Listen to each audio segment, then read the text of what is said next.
میرے گھر والے کہنے لگے کھانا چھوڑ دیں پہلے اس کی بات سن لے. میں نے کہا پتر کیا ہوا, کسی نے مارا ہے کسی استاد نے؟ کہنے لگے نہیں حضرت, گھر فون کیا تھا تو میری اماں اور ابا کی لڑائی ہو رہی ہے. بچہ کانپ رہا ہے, ٹانگیں کانپ رہی ہیں. میں نے کہا کیا ہو کیا گیا تمہیں پتر, لڑائی ہو رہی ہے تو گھروں میں ہو ہی جاتی ہے. کہنے لگے نہیں آپ کو پتہ نہیں وہ بڑا سخت لڑتے ہیں. میرے والد جب میری والدہ کو مارنے کے لیے آگے بڑھتے ہیں تو ہم سارے چارپائیوں کے نیچے چھپ جاتے ہیں, ہمیں خوف آتا ہے, وہ منظر خطرناک ہوتا ہے. یہ کون تکلیف دے رہا ہے اپنے بچوں کو؟ یہاں بیٹھے ہمارے ہاں میلوں دور رہتے تھے اس کے گھر والے, تو وہ تکلیف میں تھا, تو گھر میں کیا کیفیت ہوگی؟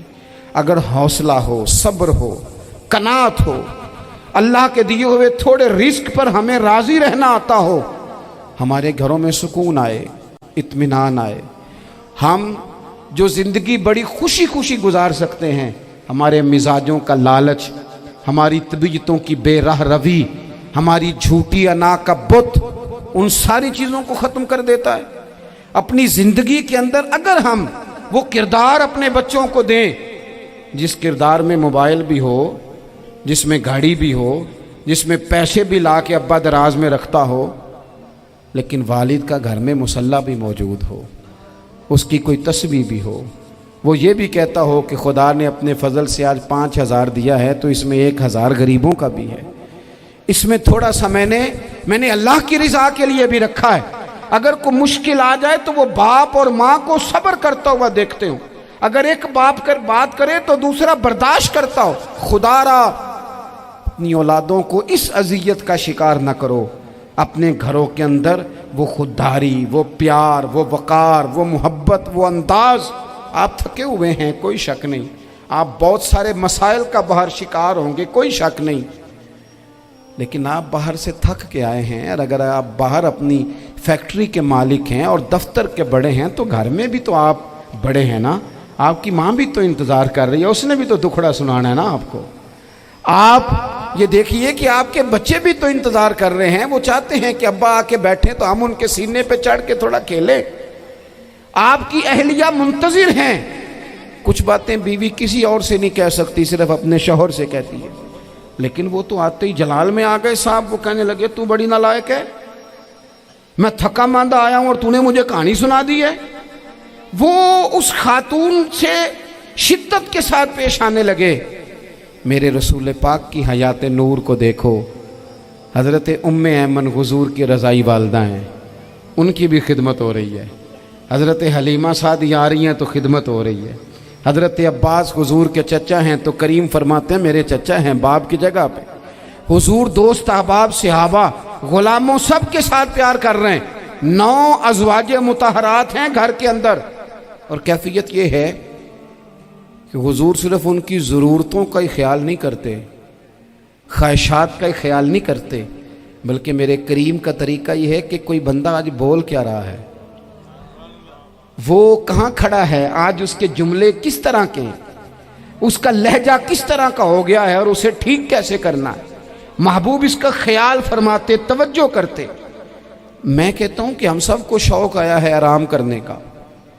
میں صبح 11 بجے سے پہلے اپنے گھر سے نکل آیا تھا اور یہ وقت آ گیا ہے اور رات کو خدا جانے کس وقت گھر پہنچنا ہے. کئی دفعہ کیفیت یہ ہوتی ہے کہ گاڑی سے اترتے ہیں تو پھر دل کرتا ہے کہ کوئی اٹھا کے چلائے نہ کبھی. اس کے باوجود بہت سارے لوگ ناراض رہتے ہیں کہ ہم سے مل کے نہیں گئے, فوٹو نہیں کھنچوا کے گئے, فلانی جگہ چائے نہیں پی کے گئے. یہ تسلسل ہے. لیکن میں جتنا مرضی تھکا ماندہ گھر جاؤں گا نا, کبھی ایسا نہیں ہوا کہ میں گھر جاؤں تو بڑی ٹینشن میں جاؤں.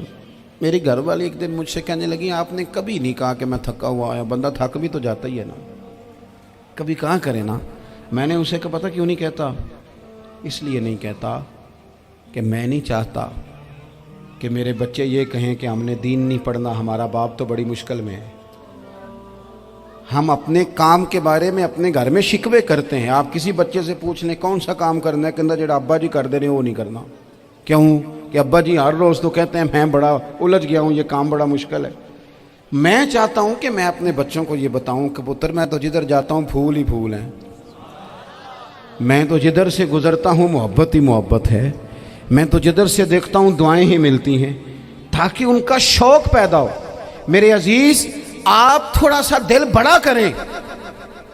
اگر آپ ایک کی وجہ سے پورا گھر سکون میں آ جاتا ہے تو آپ دل بڑا کیوں نہیں کرتے؟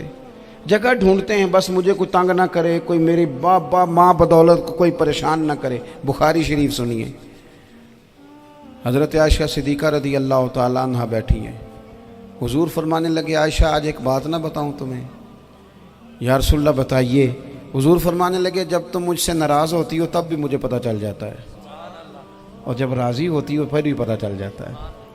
تو حضرت سیدہ عائشہ صدیقہ بات سن کے بڑی خوش ہوئی، یا رسول اللہ وہ کیسے؟ حضور فرمانے لگے کبھی کبھی تم قسم اٹھاتی ہو۔ یا رسول اللہ ہاں۔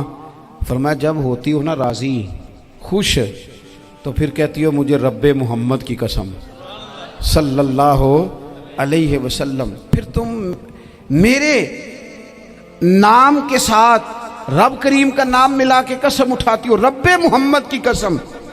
یا رسول اللہ بالکل ایسے ہی ہے۔ اور فرمایا جب تمہارے دل میں کوئی بات ہوتی ہے نا تو پھر تم کہتی ہو مجھے رب ابراہیم علیہ السلام کی قسم، پھر تم رب محمد نہیں کہتی۔ یہ بخاری مسلم میں موجود ہے۔ حضرت عائشہ صدیقہ نے تو بات سنی تو کھل گئی طبیعت، کہنے لگی کریم صدقے جاؤں، یہاں تک خیال فرماتے ہو؟ کس کے جملے کہاں پہنچ گئے، یہاں تک خیال ہے؟ فرمایا مجھے پتہ چل جاتا ہے کہ تمہاری کیفیت کیا ہے، کہاں کھڑی ہو۔ اور بھئی ہم تو اپنی ماں کا بھی خیال نہیں رکھتے۔